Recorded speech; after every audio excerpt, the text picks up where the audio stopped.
Conduire une voiture, c'est une forme d'improvisation.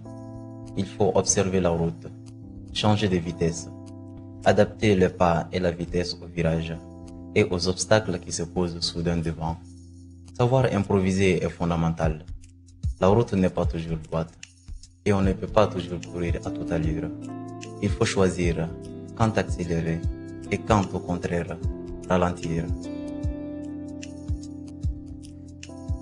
À bien voir, beaucoup de choses sont une forme d'improvisation.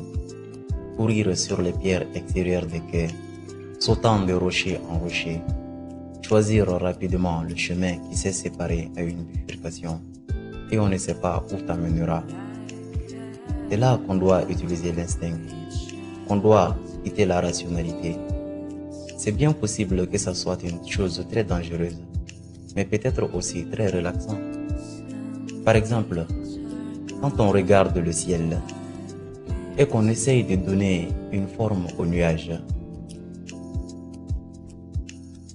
c'est une chose merveilleuse, sauf si le ciel est vraiment nuageux.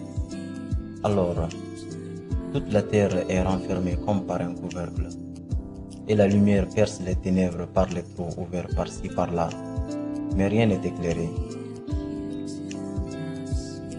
S'il commence à pleuvoir, et on a la chance d'être à l'abri chez soi ou dans sa propre voiture, on peut voir la pluie battre sur ses vitres. Chaque goutte suit un parcours particulier. On peut presque dire que chaque goutte voudrait devenir fleuve, mais il y a peu de gouttes qui y arrivent.